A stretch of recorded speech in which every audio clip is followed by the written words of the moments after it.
Nous pouvons aborder la suivante concernant la nature et la forêt avec une question orale de Madame la députée Laffu qui portera sur l'utilité de la présence d'une clôture anti-peste porcine africaine sur la nationale 83. Madame la députée, vous avez la parole. Merci, Monsieur le Président. Madame la Ministre, vous le savez, pour lutter contre la propagation de la PPA, une clôture a été installée sur la nationale 83, Bouillon-Arlon, il y a quelques mois. Après la mise en place de cette clôture, les Français ont également placé une clôture le long de la frontière belgo-française et ce dispositif fait aujourd'hui double emploi. Particulièrement sur le tronçon entre le Beaubru et la route reliant la nationale 83 et le village de Mortehan. Elle fait double emploi principalement parce qu'elle crée une poche d'environ 3000 hectares de forêt qui enserre les plaines de Grand Haye et de Mortehan. Et aux abords de Beaubru, cette poche crée véritablement un parc quasi clos. Alors, avec cette poche, les animaux se heurtent à la clôture et décident précipitamment de faire demi-tour et de s'engager à nouveau sur la nationale 83, ce qui a évidemment des conséquences immédiates. Le nombre d'animaux heurtés par les véhicules a augmenté de façon alarmante et lors d'une seule semaine en octobre, pas moins de 20 animaux ont été percutés. Alors heureusement, à l'heure actuelle, aucune victime humaine n'est à déplorer. Mais donc je pense que cette situation ne peut pas rester statu quo face au gâchis des animaux tués, mais surtout afin d'éviter un drame humain. D'autant qu'évidemment, à cette période de l'année, les mouvements des grands animaux sont fréquents. Alors ma question est simple, allez-vous retirer cette clôture qui fait double emploi et le cas échéant, bien quelles solutions pouvez-vous proposer afin d'éviter une situation dramatique? Je vous remercie. La réponse de Madame la Ministre. Merci Madame la députée. Il y a effectivement un problème de sécurité routière au regard du nombre de collisions que vous évoquez et de la vitesse autorisée sur ce tronçon. Mon administration a pris contact avec les gestionnaires de voirie pour envisager des solutions.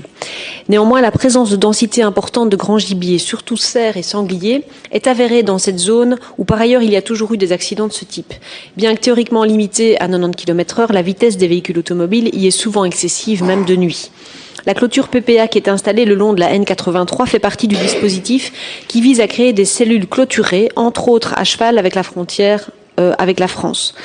Elle peut ainsi paraître faire double emploi avec la partie de clôture érigée par nos voisins français et située à cet endroit à une distance qui varie de 1200 mètres à 2500 mètres.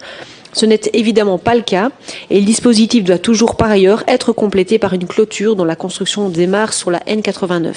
C'est sans doute cette façon de procéder qui a permis de freiner et ainsi de contenir l'épidémie. Si ce n'est pour un petit tronçon de la clôture française sur environ 2 km au niveau de Beaubru, il ne peut être question au stade actuel de gestion de la crise PPA de démonter de telles clôtures dans un contexte où ce type de situation se rencontre à de nombreux autres endroits dans la périphérie de la zone infectée, mais avec une acuité qui est toute relative en fonction des densités de grands gibiers et des caractéristiques du trafic routier local.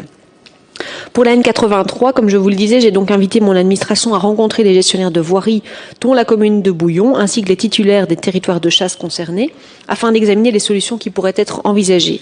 Parmi celles-ci, il m'apparaît que toute mesure susceptible de contrôler, donc de diminuer la vitesse des véhicules, serait indiquée.